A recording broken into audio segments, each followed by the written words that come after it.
es la tierra, son los silicatos. Bien, por otra parte, el índice de hinchamiento es un parámetro que se realiza solamente para las drogas que tienen mucílago, ¿no? Estoy hablando de la linaza, de la chía, del aloe, etc., ¿no? Los mucílagos son un grupo de heteropolisacáridos que forman soluciones altamente coloidales. Pero lo más importante es que los mucílagos tienen la propiedad de absorber agua. Se hinchan con el agua porque absorben agua, ¿ya? Cuanto más agua absorban, quiere decir que tenemos mayor cantidad de, mucílagos, ¿ok? Entonces, ¿cómo se define? Hay dos definiciones. La primera dice, es la cantidad o el volumen de agua que absorbe 1 gramo de droga cuando se deja en contacto con el agua por un tiempo de 6 horas. El volumen de agua que absorbe 1 gramo de droga cuando se deja en contacto con el agua por un tiempo de 6 horas. ¿Ya? Otros autores dicen es el volumen final que ocupa la droga, que ocupa 1 gramo de droga después de dejar en contacto con el agua por un tiempo de 6 horas. ¿Ya? Entonces, unos me dicen es el volumen de agua que absorbe, otros dicen el volumen final que ocupa la droga después de dejar en contacto con el agua por un tiempo de 6 horas. ¿Sí?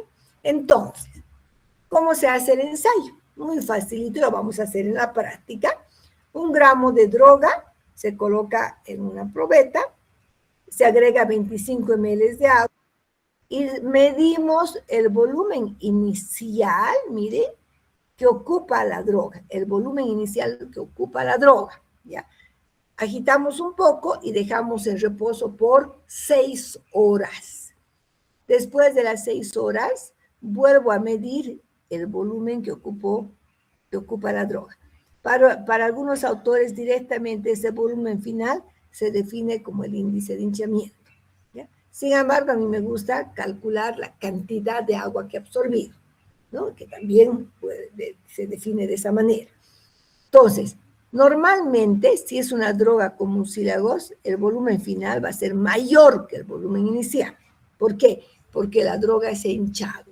¿Por qué se hincha? Porque absorbe agua. Entonces, ¿cómo calculo el volumen de agua que ha absorbido 1 gramo de droga? Simplemente por diferencia de volumen. Volumen final menos volumen inicial nos va a dar la cantidad de agua que ha absorbido la droga. Miren, entonces, lo podemos calcular así. El índice de hinchamiento es igual al volumen final menos el volumen inicial. Ejemplo, si el volumen final es 5 ml y el volumen inicial fue 1,5, quiere decir que la droga habría absorbido 3,5 mililitros de agua. Cuanto más agua absorba, mejor calidad de droga con mucílagos. ¿Listo? Es una técnica muy bonita que se utiliza para poder valorar a las drogas que contienen mucílagos. Bueno, pasamos a los valores de ERF. El valor de ERF se refiere al factor de retención. Este factor de retención se utiliza solamente en las técnicas cromatográficas, es decir, cuando hacemos cromatografía, en capa fina, ¿bien? Cromatografía en capa fina, que nos permite, nosotros conociendo los valores de ERF, podemos nosotros ver si tenemos la droga o el principio activo esperado, ¿no? Entonces, es una técnica cromatográfica para poder identificar especialmente compuestos químicos en las diferentes drogas vegetales. Esto, ¿cómo se hacen los cálculos de ERF? Vamos a ver en el tema número 4. Ahí tenemos, ampliamente estudiamos cromatografía aplicada a productos naturales. El índice de refracción es otro parámetro de control de calidad, ¿no? De control de calidad físico. El índice de refracción es la relación entre la velocidad de la luz en el aire y la velocidad de la luz en la sustancia.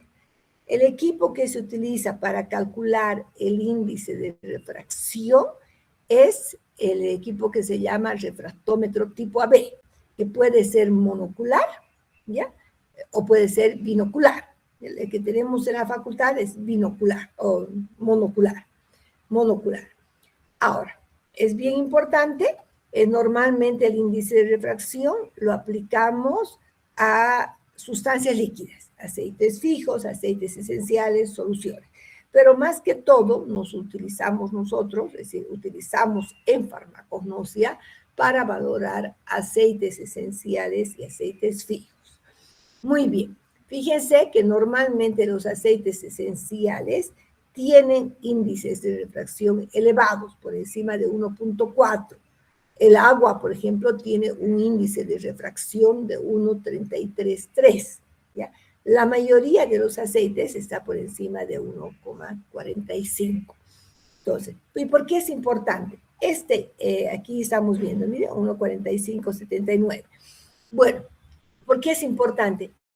La farmacopea me da un rango. Supongamos esencia de molle de 1,4, de 1,45 a 1,47. Si yo encuentro el índice de refracción en ese rango que dice la farmacopea, quiere decir entonces que el aceite está bueno, es de buena calidad y no ha sido adulterado, ¿entiende?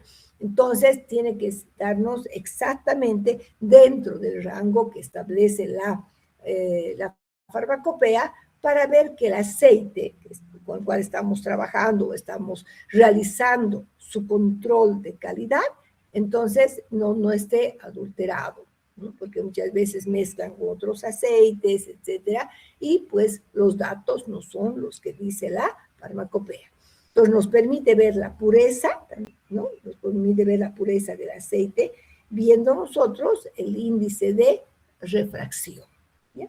Bien, eso es un dato muy importante. Otro parámetro es el poder rotatorio. Ustedes han visto en química orgánica que hay compuestos que son dextrógiros y otros que son levógiros, ¿no? Pues tienen un poder rotatorio pues diferente. Ahora, ¿cómo se define el poder rotatorio? Es el ángulo de giro del plano de polarización de la luz cuando se hace pasar a través de la muestra de dicho líquido un rayo de luz polarizado. Entonces, cuando se hace pasar por la muestra que colocamos dentro un rayo de luz polarizado, si el plano va a ir, el ángulo del plano va a la derecha, se dice que es dextrógiro, y se va a la izquierda, entonces dice que es levógiro. Los productos naturales, saponinas, antraquinonas, aceites esenciales, etcétera, tienen un poder rotatorio. ¿Sí? Son muchas moléculas que son dextrógiras y otras que son levógiras. Por lo tanto, estudiar o determinar el poder rotatorio o la rotación óptica nos permite ver también la pureza y el grado, si quieren, la pureza y determinar exactamente el tipo de compuesto que tenemos. Entonces, muy importante el poder rotatorio. El equipo se denomina polarímetro, ¿ya? Polarímetro. Bien, en las determinaciones cuantitativas, eso ya son técnicas específicas de acuerdo a la farmacopea, como en muchos casos vemos índice de acidez, índice de éster, índice de saponificación, cuantificación de alcaloides, cuantificación de taninos, etcétera. Ya vamos a ir viendo nosotros específicamente qué métodos de cuantificación tenemos en los diferentes grupos de metabolitos secundarios. ¿Ya? Bien, entonces, hasta aquí habríamos terminado entonces algunos parámetros de control de calidad en el caso de las drogas naturales, drogas vegetales. Son los parámetros de control de calidad, donde hemos podido ver los diferentes aspectos que deben tomarse en cuenta. Y recuerdo, ¿se acuerdan que les indiqué que para hoy también deberían ver cuál es la cantidad de bacterias y de hongos que se puede aceptar dentro de una droga vegetal, ¿no? ¿Cuáles serían los parámetros o las normas referentes al control de microbiológico? No sé si tienen los datos, por favor.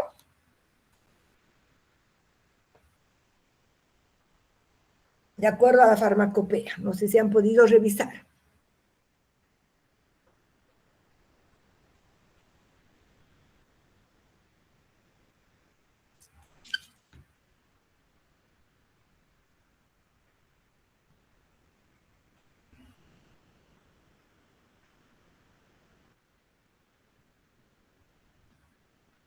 ¿Han revisado, no? Les dije, ¿no? ¿Se acuerdan o no? Ya. Vamos a colocar aquí, que es importante que sepan. Voy a colocarlo aquí, control microbiológico. Obviamente eso ustedes tienen que investigar. Ya. Hay diferentes datos para infusiones y para extractos. Yo prefiero utilizar el dato de los extractos, que son más exigentes. ¿Ya?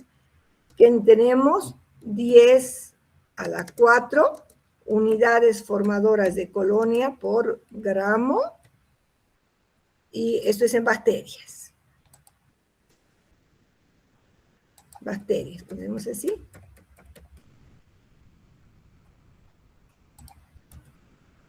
Hongos.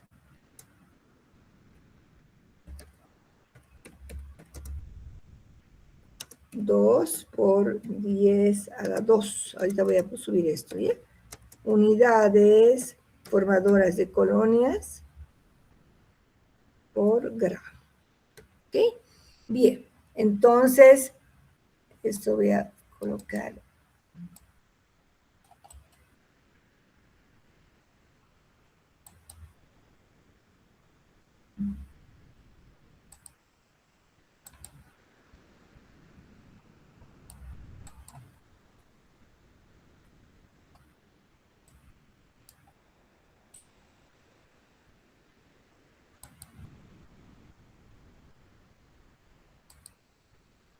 Ya. Bien, miren, esto es lo que establece entonces la farmacopea en relación a lo que viene a ser control microbiológico, ¿no? Extractos, en el caso de los extractos, que yo prefiero utilizar también para materia prima, que es más exigente, 10 a la 4 unidades formadoras de colonias por gramo de droga. Quiero decirles que esto se refiere a bacterias saprófitas, es decir, que son parte de la flora normal de la planta. No se acepta ni Escherichia coli, ni no se acepta salmonelas, ningún tipo de bacteria patógena, ¿ya? Sino simplemente aquellas que son parte de la flora normal de la misma planta. En hongos, de 2 por 10 a la 2 unidades formadoras de colonia por gramo de droga. Pero siempre estamos hablando de hongos también, que son parte de la flora normal. ¿Bien? Eso es en cuanto al control microbiológico. Hay que dejarlo aquí.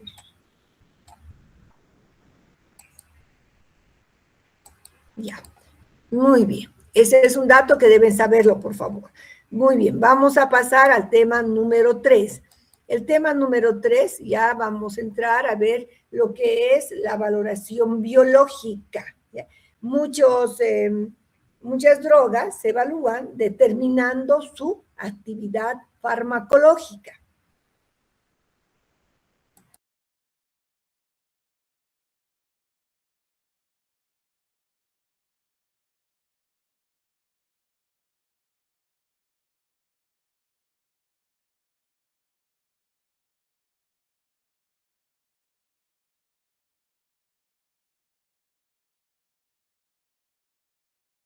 Bien, voy a compartir. Entonces, vamos a entrar al tema número 3.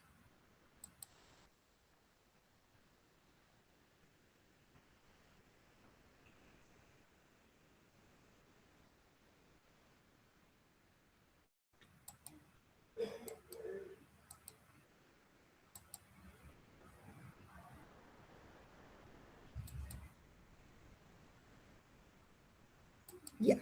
El tema 3 nos referimos a la valoración biológica de drogas naturales. Aquí vamos a ver muchas técnicas que se utilizan para determinar algunas actividades farmacológicas de las drogas naturales. Bueno, que hay diferentes objetivos, ¿no? Para poder evaluar o determinar la actividad biológica o farmacológica potencial. Bien. Estamos entrando al tema 3. Bueno, vamos a indicar entonces que la valoración y estandarización de ciertas drogas se realiza sobre la base de su actividad farmacológica. Entonces, en muchos casos es importante saber de que realmente había hace mucho tiempo, por ejemplo, la digital, solo se realizaba su valoración para ver su principio activo por una prueba biológica. Necesariamente se hacía por prueba biológica, ahora no. Ahora, por supuesto que hay otras técnicas, pero antiguamente era solamente con pruebas biológicas. Entonces, precisamente, por eso es que esta valoración y estandarización se realizaba en base a su actividad farmacológica. Ahora, pues vamos a ver que utilizamos la valoración biológica con otros fines, que enseguida les voy a explicar. Entonces, los ensayos que se realizan en animales vivos, ¿ya? En órganos intactos o seccionados, a menudo nos indican la potencia de una droga, ¿sí? La actividad farmacológica de una droga. Para esas pruebas utilizamos órganos, animales vivos. Al utilizar entonces órganos, animales vivos, células, etcétera, se denominan bioensayos o pruebas biológicas. Entonces, la definición de un bioensayo o una prueba biológica, podemos decir que son aquellas pruebas que se realizan en organismos vivos, ¿no? Que puede ser rata, cobayo, ratón, etcétera, en órganos intactos o seccionados, en células, en microorganismos, bacterias y hongos, y en compuestos de interés metabólico como las enzimas. Dentro del término de pruebas biológicas entran también ahora mucho el uso de productos importantes en el metabolismo, como son las enzimas. ¿Bien? Estos bioensayos nos sirven ¿para qué? ¿No? Su objetivo es evaluar la actividad farmacológica potencial, ¿ya? Porque son normalmente, van a ser ensayos in vitro o in vivo, pero preliminares, ¿no? Entonces nos dicen que sirven para evaluar la actividad farmacológica potencial de una droga. También nos sirve, miren, para evaluar la actividad biológica de las drogas utilizadas en la medicina tradicional, contribuyendo a la validación de la medicina tradicional. Entonces, normalmente, nosotros al poder utilizar, determinar la actividad farmacológica de una planta utilizada en la medicina tradicional, estamos ayudando a validar entonces el uso de la medicina tradicional.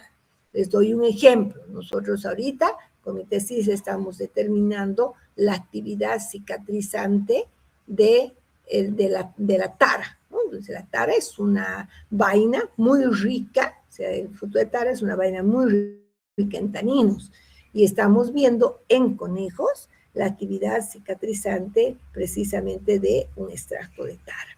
Entonces, ¿por qué es importante? Estamos ayudando a darle un valor científico a la medicina tradicional.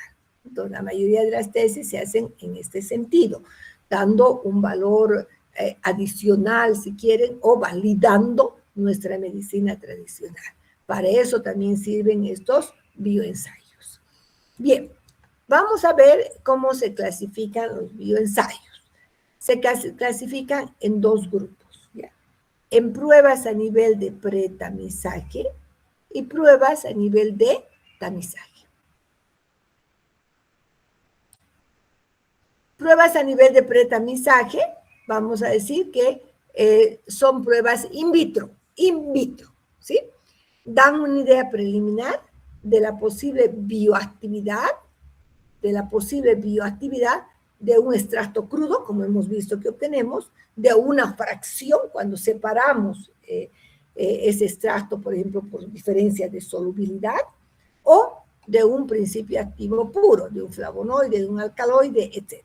¿Ya? Yo puedo trabajar con un extracto crudo, puedo trabajar con una fracción o puedo trabajar con un compuesto puro. Pero estas pruebas a nivel de pretamizaje son in vitro y dan una idea muy, digamos, leve, una idea aproximada de la actividad farmacológica potencial.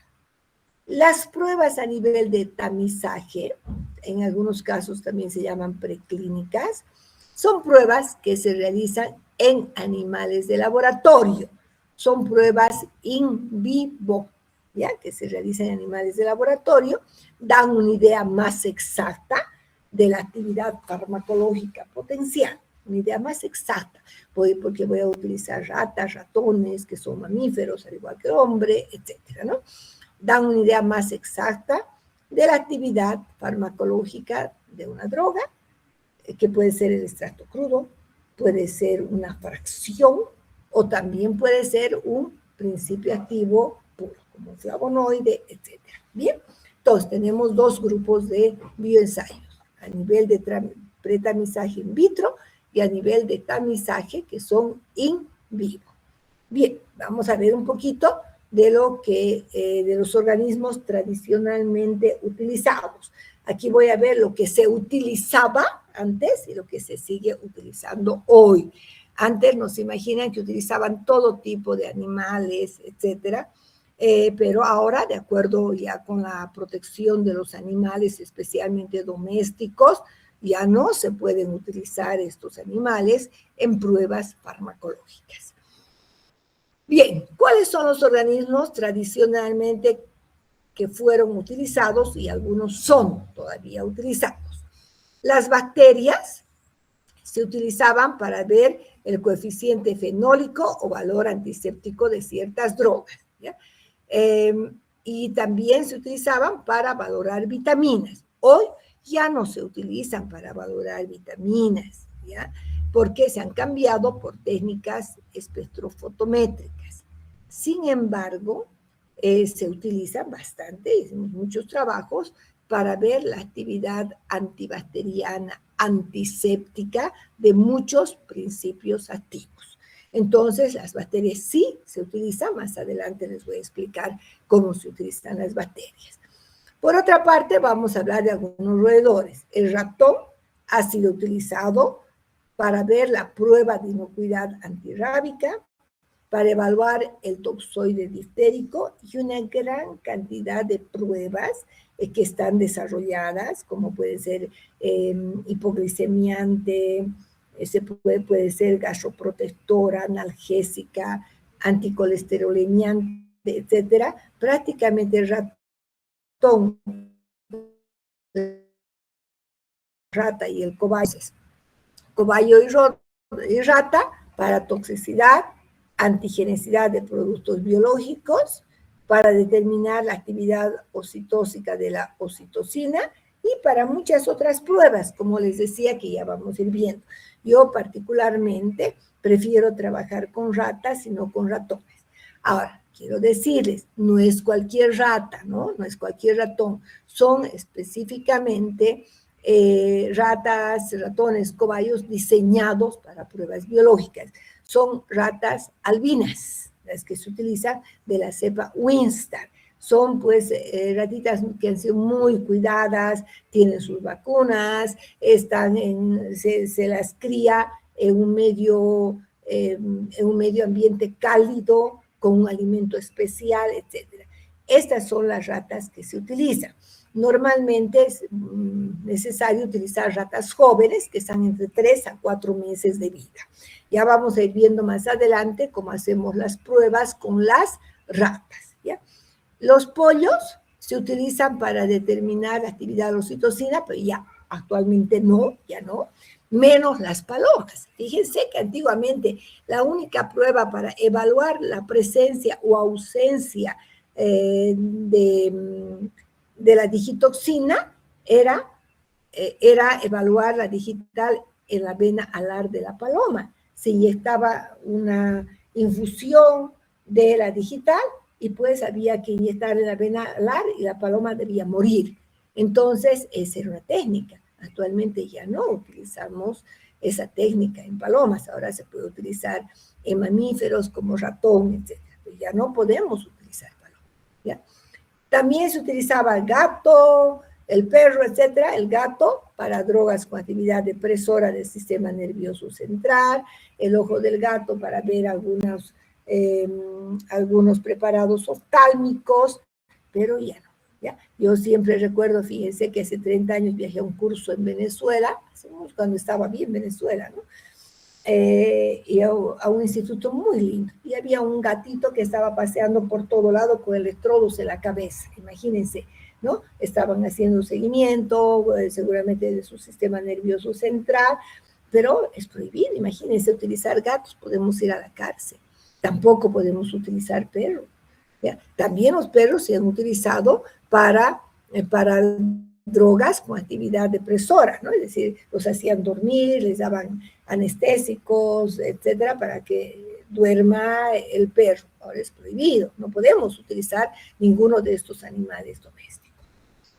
El conejo sí, los conejos todavía se utilizan, especialmente los conejos de Castilla, ¿no? Se permite utilizar para algunas pruebas específicas. Por ejemplo, se utilizaba para evaluar la actividad relajante muscular de los alcaloides del curare, ¿ya? De los alcaloides del curare. En este caso, pues, se colocaba un extracto de estos alcaloides y el conejito, pues, no podía sostener la cabeza. Entonces, era la prueba de la caída de cabeza del conejo, porque no podía sostener su cabeza. Bueno, ahora utilizamos más para ver pruebas oftálmicas y especialmente para pruebas de actividad cicatrizante, ¿no? Se puede trabajar con los conejos. Bien, los seres humanos utilizamos cuando ya hablamos de pruebas clínicas. Sin embargo, no puedo yo utilizar seres humanos mientras no tengamos el consentimiento informado. Es decir, esa persona tiene que firmar y decir, yo quiero participar en esta prueba clínica. Yo estoy dispuesta a correr todos los riesgos y acepto participar. Entonces, si bien los humanos pueden ser utilizados en la validación de algunos nuevos fármacos, etcétera, necesitamos siempre considerar aspectos de bioética y además contar con la firma, con el consentimiento informado de la persona que va a participar en este ensayo. Bien, muy importante. Por supuesto que a los seres humanos se utiliza ya en la última fase, ¿no? Después de haber realizado las pruebas en animales. ¿Está claro? Bien, ya, ok. Ahora, vamos a pasar a ver cuáles son las pruebas que vamos a estudiar. ¿Ya? Tenemos la prueba de la artemia salina, que es una prueba de toxicidad sobre un pequeño crustáceo, la prueba de inhibición de la raíz de la lechuga, que nos permite ver actividad citostática, la prueba del disco de papa, también es actividad citostática, la prueba antimicrobiana, como se había indicado, que puede ser antibacteriana o antifúngica, el test amebicida, para ver si algún compuesto puede eliminar a las amebas, y las pruebas enzimáticas que se realizan con enzimas. También tenemos las pruebas citostáticas, el test de citotoxicidad. En lo que viene a ser pruebas de tamizaje, hemos indicado que utilizamos animales vivos. Todas las técnicas que yo voy a explicar son las que yo he utilizado en el laboratorio, ¿ya?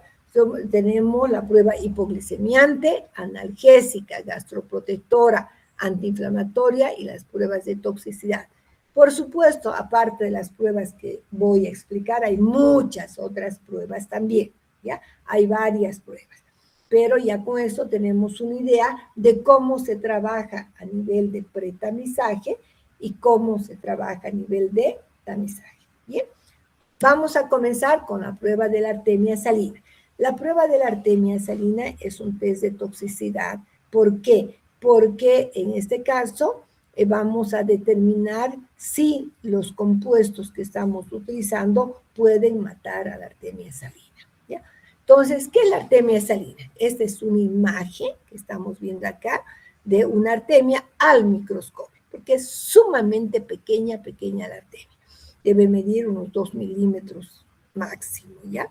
Entonces, como podemos ver, es un pequeño camarón de mar, ¿no? La artemia salina es un camarón de mar, se vive en el mar. ¿Por qué ha sido utilizada esta artemia salina?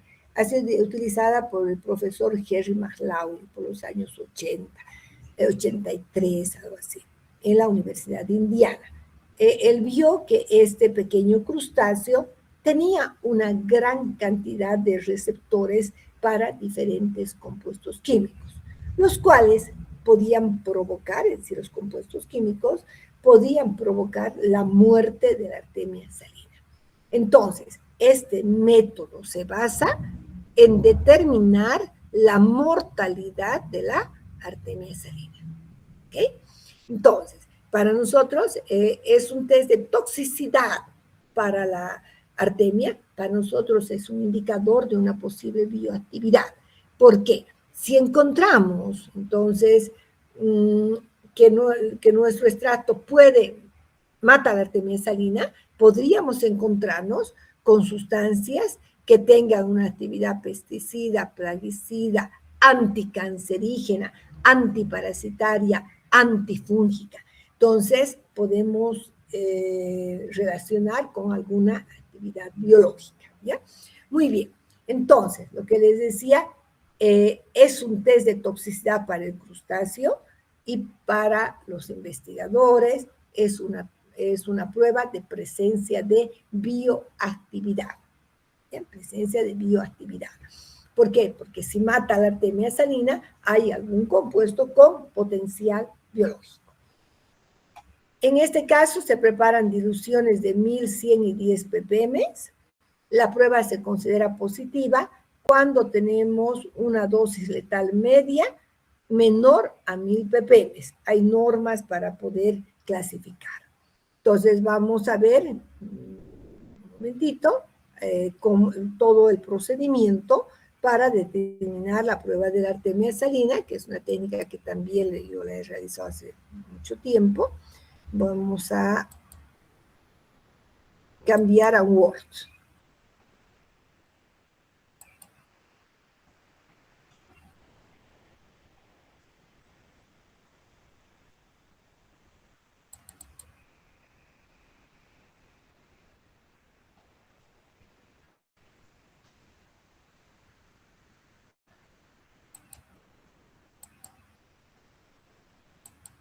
Está lloviendo bastante por aquí, no sé cómo estará por sus casas, aquí está lloviendo mucho, desde temprano. Bien, vamos a ver entonces el detalle de la prueba de la artemia salina. ¿Bien? Vamos a ver entonces, la artemia salina vienen como unos enquistes, vienen enquistados, ¿sí? Muy pequeñitos, como si fueran arena, pequeño, debe ser menos de 1 milímetro, ¿no?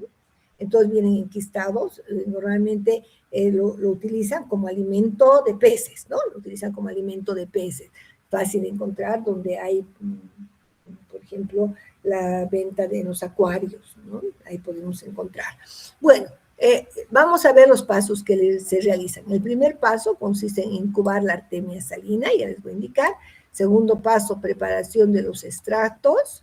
Y el tercer paso ya tenemos entonces, está por acá, las diluciones y la adición de agua de mar y las artemias. Son los diferentes pasos que vamos a realizar. Lo primero que hacemos es incubar las artemias en agua de mar por un tiempo de 72 horas. ¿Ya? Entonces se utiliza un pequeño estanque, que es como una jabonerita, donde vamos a colocar el agua de mar. Ahí se coloca una cantidad de artemias y se pone un sistema de luz. De tal manera que las artemias, una vez que han eclosionado, es decir, que pierden su caparazón, comienzan a nadar hacia la luz. ¿Ya? Eso va a ocurrir después de las 72 horas. Muy bien. Como no tenemos mar, tenemos que preparar agua de mar. ¿Cómo se prepara el agua de mar? Con sal de mar. Utilizamos normalmente 18 gramos de sal de mar para 1 litro. ¿Ya? Y mejor llevar a un pH que esté entre 8 a 9. ¿Ya? No hay ningún problema. Necesitamos un pH ligeramente alcalino. Bueno, entonces, mientras las artemias estén eclosionando, nosotros vamos a preparar los extractos. Necesito hacer diluciones de 1000, de 100 y de 10 ppm, ¿ya? Pero para esto, recuerden que voy a partir de una solución madre de 10.000 ppm. Bueno, entonces, primero la solución madre de 10.000 ppm. 10.000 ppm, que significa 10.000 miligramos por litro, 10.000 microgramos por mililitro, ¿verdad? Entonces, si estos 10.000 microgramos convierto a miligramos, lo divido entonces entre 1000, ¿verdad? Porque 1000 miligramos, 1 miligramo tiene 1000 microgramos. Entonces, 10.000 ppm es igual a 10 miligramos para 1 ml. Entonces, vamos a poner 10 miligramos de extracto para 1 mililitro. Pero como yo quiero preparar 2 mililitros, ¿no es cierto? Dice preparar 2 mililitros de la solución madre.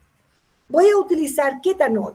El etanol al 70% o al 96%, dependiendo qué etanol utilicé para preparar mi extracto, porque tengo que solubilizar el extracto. Siempre es mejor utilizar para redisolver el extracto el solvente que utilicé para su extracción. Bien, puede ser entonces etanol al 70 o al 96, que son los más utilizados. Entonces yo digo, para 2 mililitros, ¿cuánto debo pesar? 20 miligramos de extracto. Peso 20 miligramos de extracto y pues llevo hasta 12 ml y voy a agitar hasta que se disuelva totalmente. Entonces tengo la solución madre. Ya tenemos la solución madre. Bien. A partir de esta solución madre, entonces voy a preparar las diferentes diluciones. ¿Ya? Vamos a partir, vamos a ver luego unos ejercicios para que puedan calcular. Esto nos vamos a, ya, primero, voy a hacer la dilución de 1000 ppm y voy a calcular para un volumen de 5 mililitros, ya, porque voy a llevar a un volumen de 5 mililitros. Para poder diluir de 10.000 ppm, ¿no? De 10.000 ppm a 1000, voy a utilizar la fórmula de dilución, ¿verdad? De B1 por C1 es igual a B2 por C2. La concentración 1 es de 10.000 ppm, el volumen 1 no lo conozco, ¿verdad? Entonces, vamos a despejar, necesitamos conocer B1, B2, quiero llegar a 5 ml, la concentración 2 va a ser 1000 y la concentración 1, 10.000. Entonces, reemplazamos los datos. 5 mililitros por 1000 dividido entre 10.000. Quiere decir que voy a necesitar 0,5 mililitros de la solución madre, ¿no? Para obtener entonces una dilución de 1000 ppm, ¿ok? Y pues, y este es el cálculo que hacemos para, que haríamos en todos los casos, también para 100 y para 10 ppm. Fíjense, vamos a colocar esta cantidad a 3 tubitos, a 3 tubos. Y vamos a dejar evaporando toda la noche, porque no debo tener alcohol, ¿ya? Hagan ustedes el cálculo, ¿cuánto de solución madre necesitaríamos para 100 y 10 ppm? ¿Bien? Vamos un poquito, vayan haciendo este cálculo.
Bien, ¿cuánto hemos encontrado, chicos?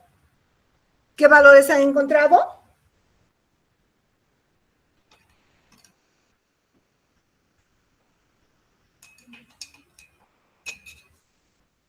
¿Cuánto han encontrado en el cálculo? En el primero, doctora, a mí me salió 50 ml.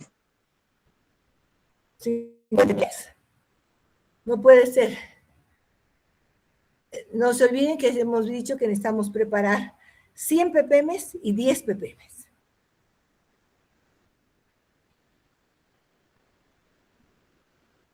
Tiene que ser menos pues de 0,5. Si para 1000 estamos utilizando 0,5, para diluir más, tengo que utilizar menos todavía. A ver, ¿alguien más?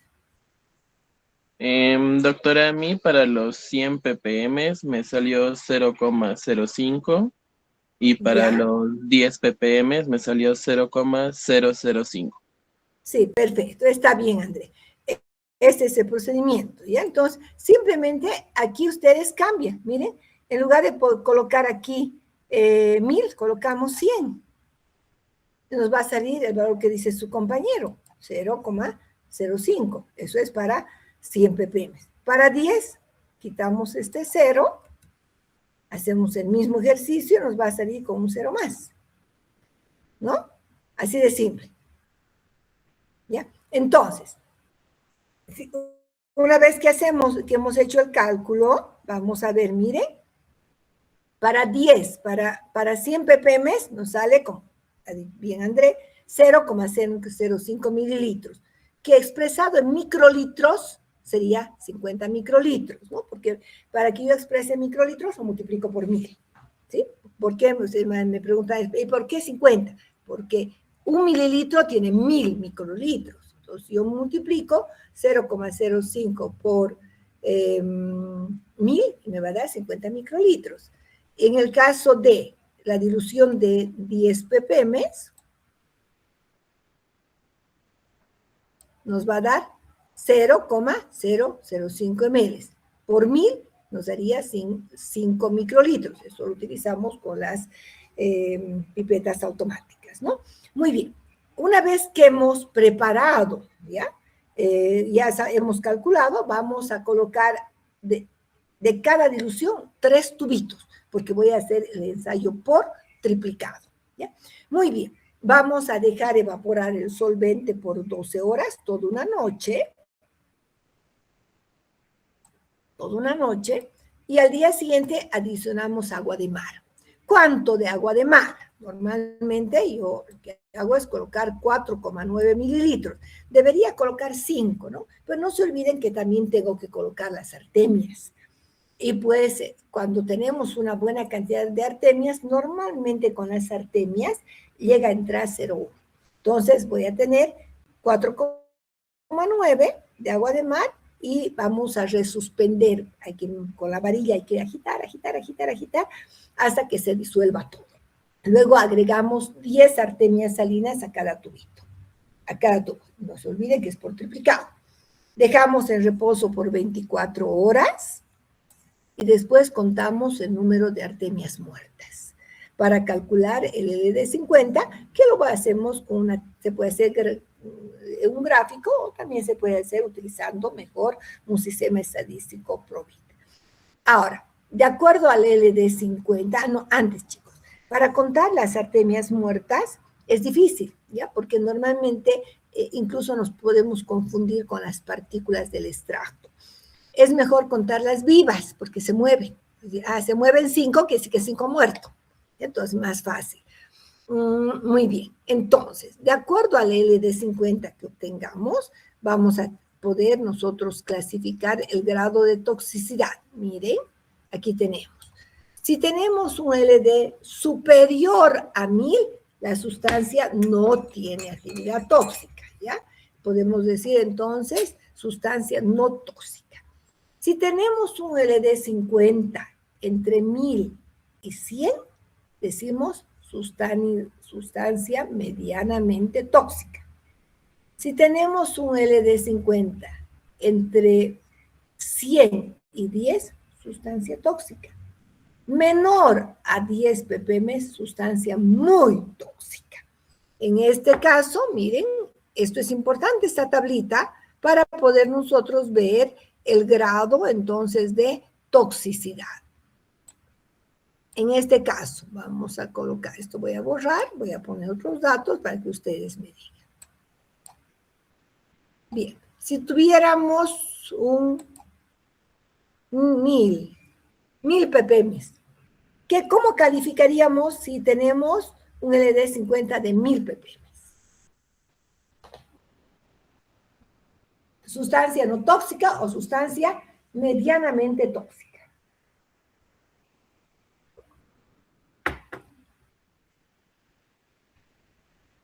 Aquí sería, ¿no? Estaría entre sustancia no tóxica y medianamente tóxica. Para mí, 1000, prácticamente yo digo sustancia no tóxica. No tóxica. Porque debe ser mayor a 1000, debe ser menor a 1000 para tener actividad. Si tuviéramos un LD50 de 12, ¿cómo lo calificamos? ¿Cómo lo calificaríamos si tenemos una dosis letal media de 12 ppm?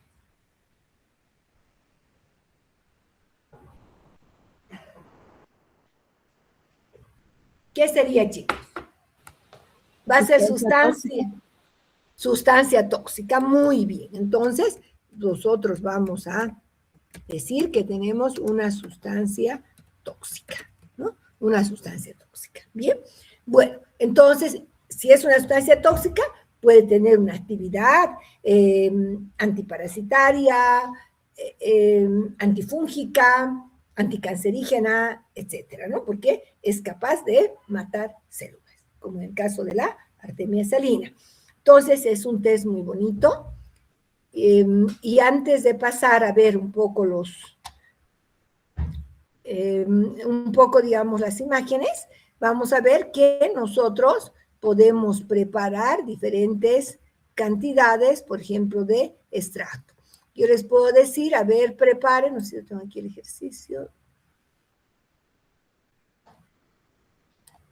Si les dijera, preparar una solución de 25.000 ppm para un volumen de 4 mililitros, indicar cuánto de extracto y solvente se debe utilizar. Bien, entonces aquí vemos, queremos preparar 25.000 ppm, 25.000 ppm, ¿qué significa?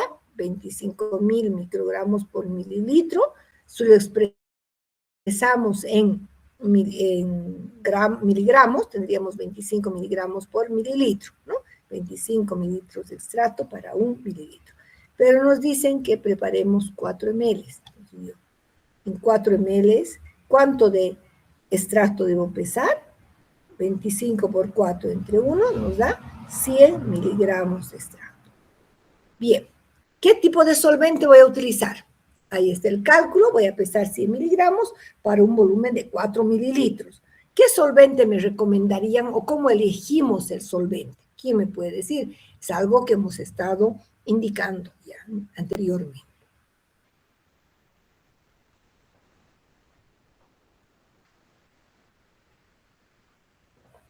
¿Qué solvente utilizaríamos?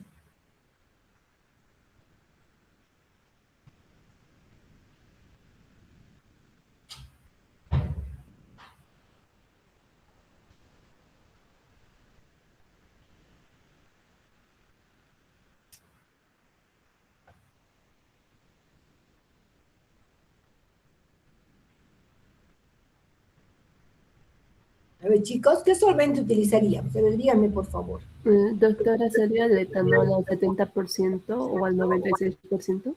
Perfecto, muy bien. Entonces vamos a utilizar el solvente que hemos utilizado, ¿no? Para poder preparar el extracto. Si hemos trabajado con un solvente al 70%, utilicemos al 70%. Si para preparar nuestro extracto habíamos realizado con etanol al 96%, para suspender utilizamos etanol al 96%. ¿Ya?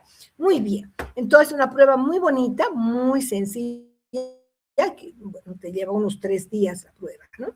Vamos a ver entonces un poco las imágenes. Miren, en el caso de la artemia salina, ahí vemos la preparación, aquí. No tanto en este lado, son los reactivos. Ahí estamos bien. Miren, entonces tengo concentraciones de 1000, de 100 y de 10, ¿no? Son de diferentes partes. De 1000, de 100 y de 10, siempre por triplicado. Aquí ya está con el extracto, es el extracto más el agua de mar. A cada vialito, a cada frasquito, voy a colocar 10 artemias salinas. ¿Cómo se coloca? Con una pipeta Pasteur, ¿no? Las pipetas Pasteur tienen un tubo largo capilar. Entonces, ahí nos permite ir viendo, contando el número de artemias que van a entrar. Miren, así son las artemias ya, una vez que han eclosionado, chiquitas, muy, muy pequeñas. ¿Ya? Yo voy a calcular solamente en esta parte. Entonces voy colocando 3, 2, 5, 10 artemias, 10 artemias, 10 artemias. A cada frasquito voy a colocar 10 artemias, ¿ok? Muy bien. Entonces, ahí están. Miren, se ven muy bonitas, pero es bien difícil verlas, porque son pequeñas, pequeñas, pequeñas. Pero se puede contar. Después de 24 horas, vamos a contar el número de artemias muertas, que ya les indiqué que es más fácil contar las vivas y por diferencia sacar las muertas. Cuanto más artemias mueran, tenemos una actividad tóxica que nos indica una mayor bioactividad. ¿Ok? Bien, en eso consiste la prueba de la artemia salina. Otra prueba muy bonita que también la realicé ha sido la inhibición de la raíz de lechuga.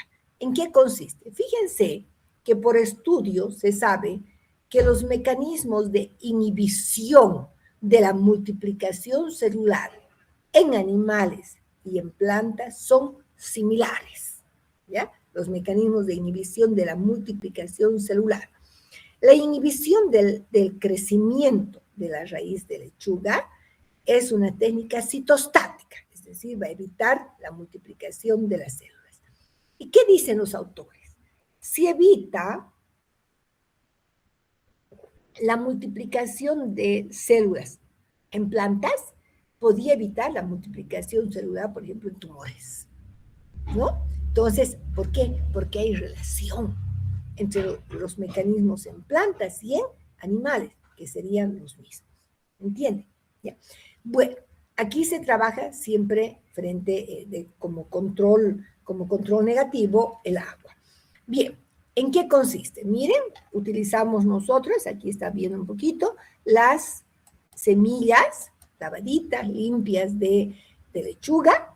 Vamos a utilizar placas Petri estériles, papel filtro estéril, y lo primero que hacemos es colocar papel filtro, humedecer con agua y colocar varias semillitas, ¿ya?, de lechuga para primero que germine.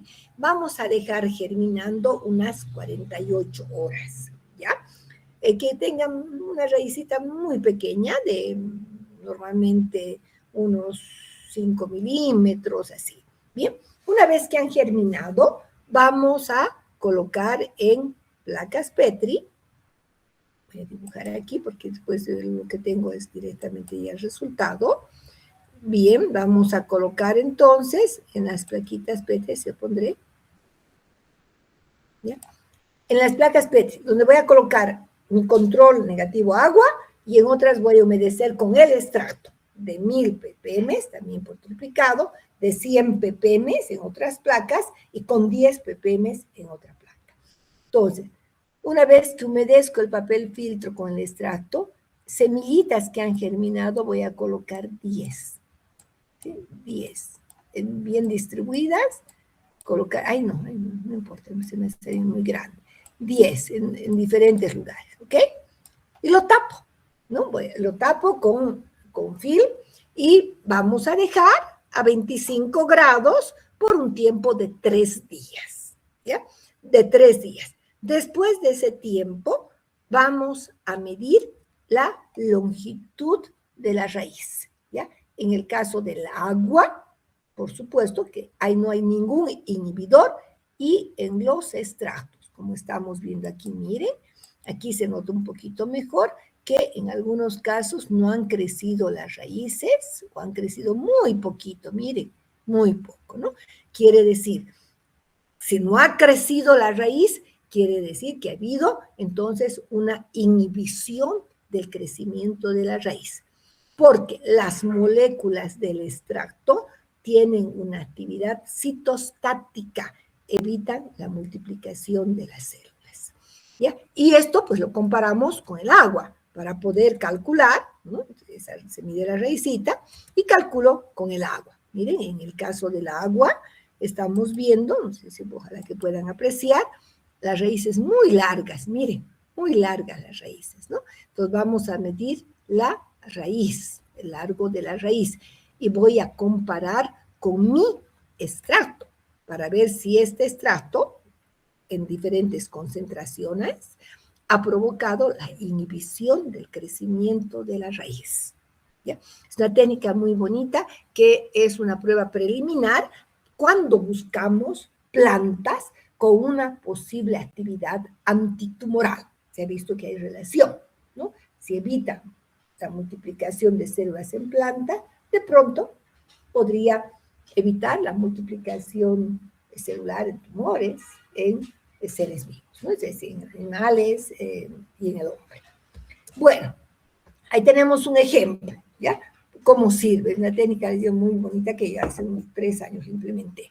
Dice, calcular el porcentaje de la inhibición citostática por la técnica de inhibición de raíz de lechuga, considerando que el blanco tenía los siguientes datos, de 5 raíces. Solamente tomo 5, ¿no? Para no sea tan largo el ejercicio. Dice 7 centímetros, 6,5, 7,2, 6 y 6,8. En el ensayo, a una concentración de 100 ppm,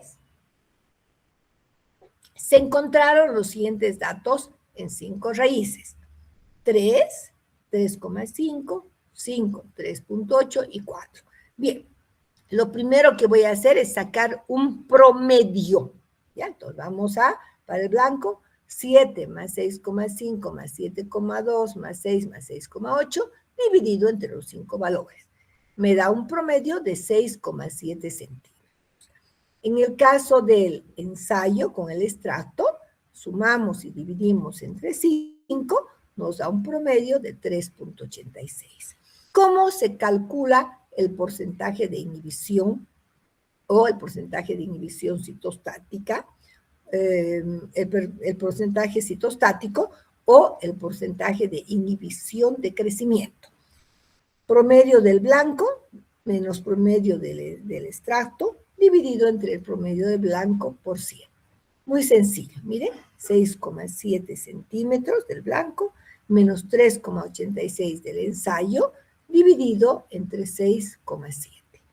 Por 100, quiere decir que aquí hemos encontrado un porcentaje de inhibición de crecimiento de la raíz de 42,38%. O podemos decir una actividad citostática de 42,38%. Esta es una técnica que la podemos hacer cuando buscamos plantas con una posible actividad antitumoral. Esta es una prueba preliminar. Si he encontrado este dato, ahora pasaré a un ensayo in vivo, donde ya se puede realizar puedo utilizar con células cancerígenas, puedo utilizar con animales que se les provoca la formación de tumores, etcétera, ¿no? Y ya podemos ir a una segunda parte. Pero si ya veo actividad citostática, digo, uy, interesante, puede tener alguna posible actividad antitumoral, un buen dato. ¿Ya? Entonces, fíjense, con una técnica tan sencilla como es el método de inhibición de la raíz de lechuga, puedo buscar plantas potencialmente activas. ¿Ya? Muy interesante. Bien, vamos a ver otra técnica que es muy similar. Veremos qué hora tenemos, porque tengo que ir a la facultad. Bien, creo que vamos a quedar aquí esta técnica es muy similar a la que hemos visto, ¿ya? Prácticamente, si podemos ver un poquito más la introducción, en esta prueba se utiliza el Agrobacterium tumefaciens, una bacteria del suelo, patógena para las plantas, y se caracteriza porque tiene plásmidos la bacteria, que puede inducir la formación de tumores, ¿ya? Es similar a la otra, también es una actividad, se dice que es una actividad antitumoral, ¿ya? ¿Cuál es su fundamento? En el año 1980, Galsky y al. mostraron que la inhibición de tumores de la piel y la inhibición de tumores en el disco de papa mostraban una correlación. Miren qué interesante, ¿no? Se inhibía la formación de tumores en la papa, podían tal vez inhibir la formación de tumores en la piel. ¿Y a qué se debe? Lo que les acabo de decir. Los mecanismos de inhibición de la multiplicación celular en animales y plantas son similares.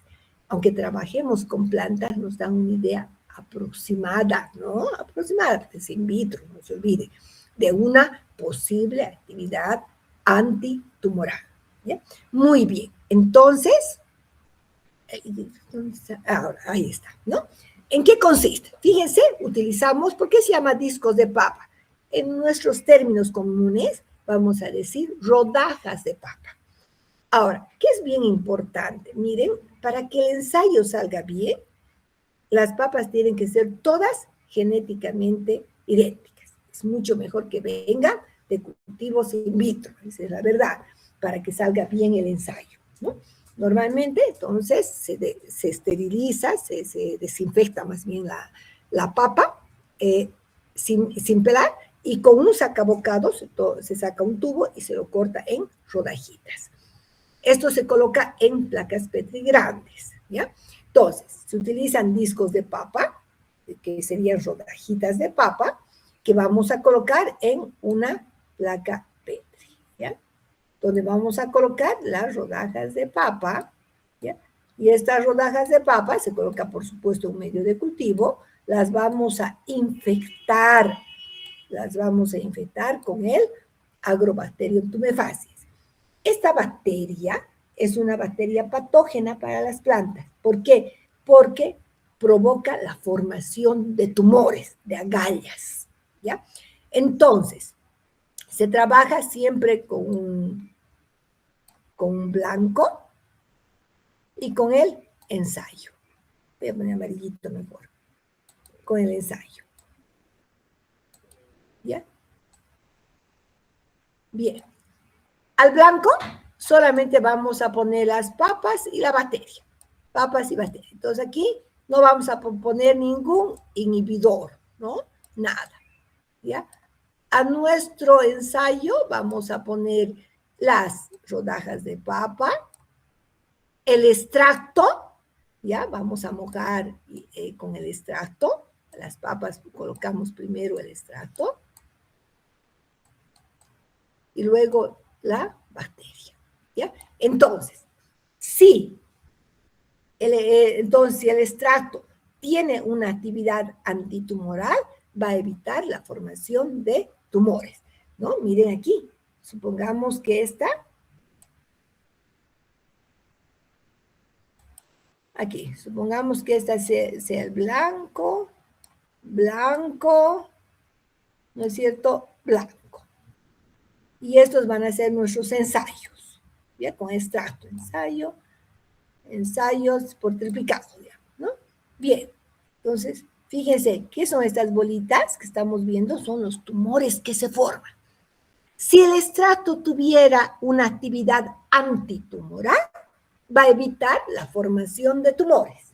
Mire, en nuestro blanco tenemos una gran cantidad de tumores. Si yo cuento, 1, 2, 3, 4, 5, 6, 7, 8, 9, 10, 11, 12, 13, 14, 15, 16, 17, 18, 19, 20, 21, 22, 23, 24, 25, 26, 27, 28, 29.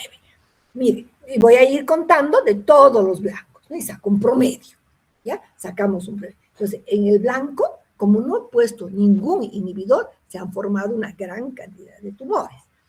En el ensayo si tenemos actividad antitumoral, va a haber menos tumores. Miren, 1, 2, 3, 5, 6, 7. Ah, qué interesante.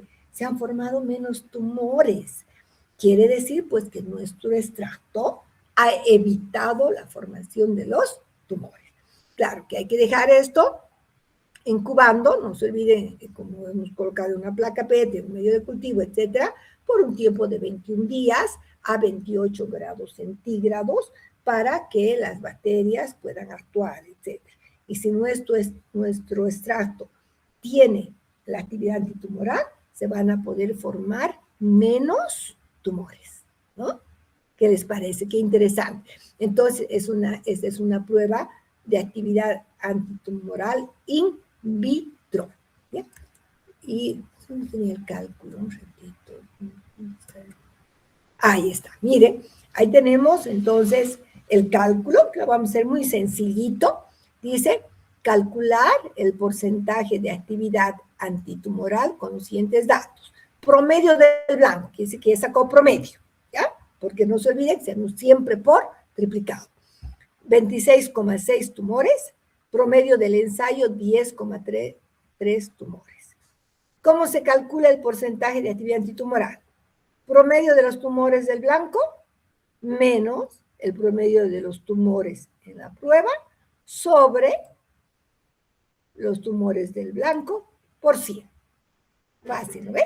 Entonces, promedio del blanco 26,6 menos los tumores en la prueba 10,3 dividido entre 26,6, ¿no es cierto? Que sería el promedio del blanco por 100, nos da un porcentaje de actividad antitumoral de 61,3. Fíjense entonces que contando el número de tumores del blanco y del ensayo, podemos determinar con esta fórmula el porcentaje de actividad antitumoral. ¿Ya? ¿Quedó claro? Hasta aquí entonces vamos a ver el día de hoy. ¿Ya? Yo quiero preguntarles si ha quedado claro, si tienen alguna duda, pregunta, por favor.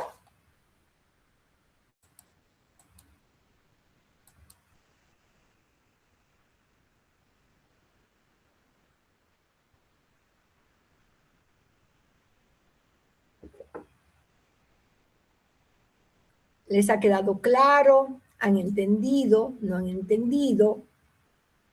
A ver, quiero ver sus opiniones.